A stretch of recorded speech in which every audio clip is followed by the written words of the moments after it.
በአሜሪካ ለምትገኙ ኢትዮጵያን እጅግ አስደሳች መረጃ ነው በዛሬ ቪዲዮ የምነግራችሁ። በዛሬ ቪዲዮ የምነግራችሁ ሶስት አዳዲስ ብስራቶችን ነው ወይም ሶስት አዲስ የሚያስደስቱ መረጃዎችን ነው የምነግራችሁ። ስለዚህ ሁላችሁም ኢትዮጵያኖች ይህንን ቪዲዮ ሙሉ መከታተላችሁ እንዳትረሱ። ቶሎ ሶስቱንም የምነግራችሁ ይሆናል። More than anyone, as your commander in chief, I also want to thank you for your incredible backup. You've backed up everything I've wanted to do and you've made our country stronger. ነገር ግን ከዛ በፊት እኔን ለማታውቁኝ ሰዎች ጆሲ ይባላል። እንደዚህ አይነት ከስራ ጋር ከቪዛ ጋር እንዲሁም ከዩኤስ ኢሚግሬሽን ጋር የተገናኙ ቪዲዮዎች ነው ማዘጋጀው። ስለዚህ እንደዚህ አይነት ቪዲዮዎችን ማግኘት የምትፈልጉ ሰዎች ሁላችሁም ሰብስክራይብ አድርጋችሁ ቤተሰብ መሆናችሁ እንዳትረሱ። እንዲሁም ቪዲዮ ከመጀመሩ በፊት ሁላችሁም ላይክ እያደረጋችሁ መጀመራችሁ እንዳትረሱ። ወደ ጉዳያችን እንግባ። የዚህን ዌብሳይቱን ሊንክ ዲስክሪፕሽን ቦክስ ውስጥ ወይም የኮሜንት መጀመሪያ ላይ ያስቀምጥላችኋለሁ። ሁልጊዜ እንደማደርገው ያስቀምጥኩላችሁ ሊንክ ተጠቅማችሁ ስትመጡ ዌብሳይቱን ልክ በዚህ በምትመለከቱት መልኩ ነው የሚከፍትላችሁ።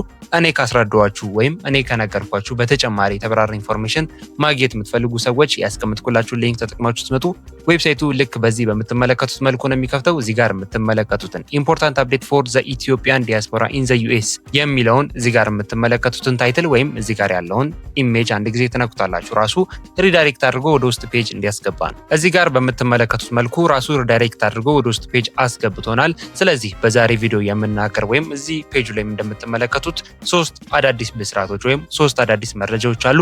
ስለዚህ አንድ ባንድ ምንድናቸው የሚሉትን እየገባን የምንመለከት ይሆናል። አንደኛ እዚህ ጋር እንደምትመለከቱት ወይም የመጀመሪያው እዚህ ጋር የምትመለከቱት ዲፕሎማቲክ ሽፍት ኢዝ ኢትዮጵያ አፌክትድ ይላል። ከቃሉ መረዳት እንደምትችሉት የአምባሳደሮች ለውጥ በአሜሪካ ተደርጓል ወይም ደግሞ በቅርቡ ከፕሬዝዳንት ትራምፕ ወይም ከዶናልድ ትራምፕ ጽህፈት ቤት የተሰጠ ትዕዛዝ ወይም መግለጫ አለ። ይህም ከ15 አፍሪካ ሀገራቶች የመጡ አምባሳደሮችን ወደ ሀገራቸው ወይም ወደ አፍሪካ እንዲመለሱ ተወስኗል። ነገር ግን በዚህ 15 ሀገራቶች ውስጥ ኢትዮጵያ አልተካተተችም ወይ ደግሞ የኢትዮጵያ አምባሳደሮች አልተካተቱም። አምባሳደሮች ሲባሉ ቀላል ነገር አድርጋችሁ እንዳታስቡት። ትልልቅ ደረጃ ያሉ የአፍሪካ አምባሳደሮች ወይም የአፍሪካን ሀገር ወክለው የሄዱ አምባሳደሮች ወደ አፍሪካ ወይም ወደ ሀገራቸው እንዲመለሱ ተወስኗል። ይህም አሜሪካ ፈርስት በሚባለው ፖሊሲ ምክንያት ነው። በዚህ ጊዜ ውስጥ ግን ኢትዮጵያ አልተካተተችም። ነገር ግን እዚህ ጋር እንደምትመለከቱት ኢትዮጵያን አምባሳደር ኢዝ ኖት ኢንክሉድድ ይላል ወይ ደግሞ ኢትዮጵያ አምባሳደሮች አልተካተቱም ማለት ነው። ስለዚህ የመጀመሪያው አስደሳቹ ነገር ኢትዮጵያ አምባሳደሮች አልተካተቱም። እንዲሁም ደግሞ በባለፉት ቪዲዮዎችም እንደነገርኳችሁ ወይም በባለፈው ቪዲዮዎችም እንዳዘጋጀውላችሁ ከአፍሪካና ከኤዥያ ወደ 39 የሚደርሱ ሀገራቶች ወደ አሜሪካ እንዳይገቡ ማለትም ከኤርትራ፣ ከሱዳን፣ ከአፍጋኒስታን እንዲሁም አጠቃላይ ከብዙ ሀገራቶች እንደነገርኳችሁ ከ39 የሚሆኑ ሀገራቶች ወደ አሜሪካ እንዳይገቡ ተወስኗል። ነገር ግን አሁንም በድጋሚ ኢትዮጵያ እነዚህ 39 ሀገራቶች ውስጥ አልተካተተችም። እንዲሁም ደግሞ አምባሳደሮቿም በአሜሪካ ይገኛሉ። አሜሪካን ለቀው እንዲወጡ አልተደረገም። ስለዚህ የመጀመሪያው እጅግ አስደሳቹ ነገር ዲፕሎማቲክ ሽፍት ለኢትዮጵያን አልተደረገም ወይም ለኢትዮጵያ አልተደረገባትም። ስለዚህ የመጀመሪያው ነገር ይህን ይመስላል። ሁለተኛው እጅግ የሚያስደስተው ነገር ሜጀር ታክስ ሪፈንድ ነው። ይህም በሚሊዮን የሚቆጠሩ ዶላሮችን የሚያስገኝ አዲስ የግብር ህግ ወጥቷል ወይም ደግሞ ታክስ ሪፈንድ የሚባል አዲስ ህጎችን አውጥቷል ወይም አዲስ ነገሮችን አዳዲስ ለውጦችን አስታውቋል። በ2025 እና በ2026 የግብር ዓመታት የአሜሪካ መንግስት ከፍተኛ የግብር ተመላሽ ወይም ታክስ ሪፈንድ ሁሉም ሰው ወይ ደግሞ ታክስ ከፋይ በሙሉ እንዲያገኝ የሚያስችል አዳዲስ ህጎችን አውጥቷል። እነዚህን ህጎች በትክክል ከተጠቀማችሁ በሺዎች የሚቆጠሩ ዶላሮችን ማስገባት ወይ ደግሞ ሪፈንድ ማድረግ ወደ ኪሳችሁ ወደ ካዝናችሁ ማስገባት ትችላላችሁ። አሁን በተደረጉት ለውጦች አማካኝነት ማለት ነው። ኪ ታክስ ቼንጅ የሚባሉ ወይም ደግሞ ዋና የሚባሉ ለውጦቹ ምንድናቸው የሚሉትን በምንመለከትበት ጊዜ የመጀመሪያው እዚህ ጋር የምትመለከቱት ቻይልድ ታክስ ክሬዲት ቡስት ይባላል ወይም ደግሞ የልጆች ክሬዲት ማለት ነው። ከዚህ በፊት የነበረው የታክስ ቅናሽ ወይ ደግሞ የሚቀነስላችሁ የነበረው ከ2000 ማለትም የቻይልዶች ነው እያወራ ያለው ከ2000 ወደ 2200 ፐር ቻይልድ እንዲቀነስ ተወስኗል ማለት ነው። ስለዚህ በርካታ ልጆች ያሏችሁ 2 3 4 ልጅ ያላችሁ ሰዎች ይህንን ማባዛት 2200ን እያባዛችሁ መሄድ ነው። ወይም 2 3 4 እንዲሁም ከዛ በላይ ልጆች ያላችሁ ሰዎች ይህንን $2200 እያባዛችሁት መሄድ ነው። ምክንያቱም እዚህ ጋር ፐር ቻይልድ ስለሚል ማለት ነው።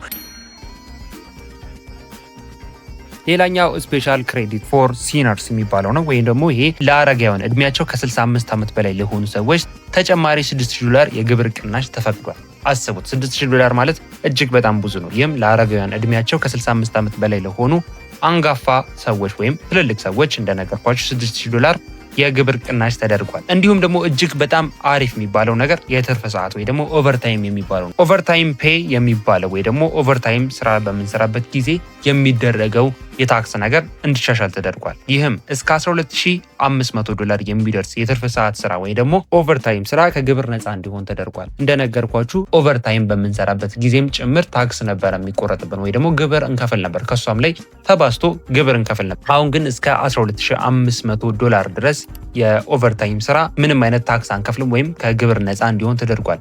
ሌላኛው ቲፕ ወይም ደግሞ እዚህ ጋር ቲፕ ፊ የሚባለው ነው። ወይም ደግሞ ጉርሻ በምናገኝበት ጊዜ ለምሳሌ በሆቴልና መሰል ስራዎች የሚገኙ ጉርሻዎች እስከ $25000 ድረስ የሚደርሱ ከሆነ ወይ ደግሞ እንደነገርኳችሁ እስከ $25000 ድረስ ከሆነ በድጋሚ ከግብር ነፃ ነው ወይ ደግሞ ታክስ አንከፍልም ማለት ነው። ስለዚህ ይህም እጅግ በጣም የሚጠቅመን ምክንያቱም እኛ ስደተኞች ምን አይነት ስራዎችን እየሰራን ወይ ደግሞ ምን አይነት ቲፖች እንደምናገኝ እንዲሁም ደግሞ ምን አይነት ስራዎች እንደምንሰራ ስለሚታወቅ ይህ ነገር እጅግ በጣም ይጠቅመናል። ሌላኛው የመኪና ብድር ነው። ለመኪና ብድር የሚከፈል ወለድ እስከ $10000 ድረስ ከግብር ነፃ ተደርጓል። እንደነገርኳችሁ ካር ሎን ኢንተረስት የሚባለው ወይ ደግሞ የመኪና ብድር ወለዱ እስከ $10000 ድረስ ከሆነ ከግብር ነፃ እንዲሆን ተደርጓል። ስለዚህ እጅግ በጣም ሜጀር ሪፈንድ የተባለው ወይ ደግሞ ሜጀር ለውጥ የተባለው ነገር እዚህ ጋር የምትመለከቱት ታክስ ሪፈንድ የሚባለው ነው። ይህም እጅግ በጣም አስደሳች መረጃ ነው። ሌላኛው የመጨረሻው ሶስተኛው how to ensure to get your maximum refund ነው።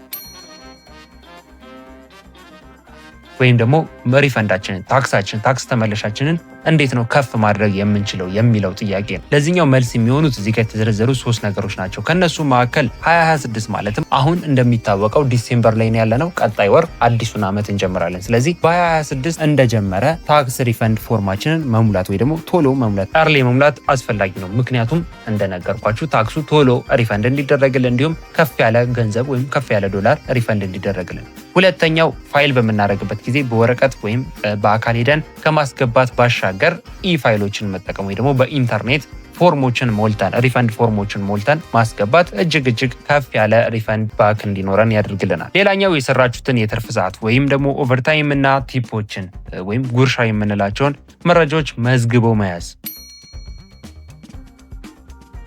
ሪፈንድ ከተመለሰልን በኋላ እንኳን ሪፈንዱ አንሶብናል ወይ ደግሞ ታክሱ ሪፈንድ በሚደረግልን ጊዜ ገንዘቡ አንሷል ብለን ካሰብን ለምሳሌ ኦቨርታይማችን ሊሆን ይችላል ወይም ደግሞ ቲፓችንን ሂሳብ ካለን ወይ ደግሞ መረጃ ካለን ይህንን ድጋሚ በማስገባት ሪፈንዱ ከፍ እንዲል ወይ ደግሞ ተጨማሪ ሪፈንድ እንድናገኝ ማድረግ ይቻላል። ስለዚህ አጠቃላይ 3ቱ አስደሳች የተባሉት ህጎች ወይም ለውጦች እነዚህን ይመስላሉ። ይህ የያዝነው ወር የመጨረሻው ማለትም ለ25 የመጨረሻው ወር እንደሆነ ይታወቃል። ስለዚህ የነገርኳችሁን ነገር ትኩረት አድርጋችሁ ለቀጣዩ ዓመት ማድረጋችሁን እንዳትረሱ። ሀሳብ አስተያየት እንዲሁም ጥያቄ ካለ ኮሜንት ላይ ጻፉልኝ። እንዲሁም ኔክስት እንድሰራው የምትፈልጉት የቪዲዮ ሀሳብም ካለ ኮሜንት ላይ ጻፉልኝ።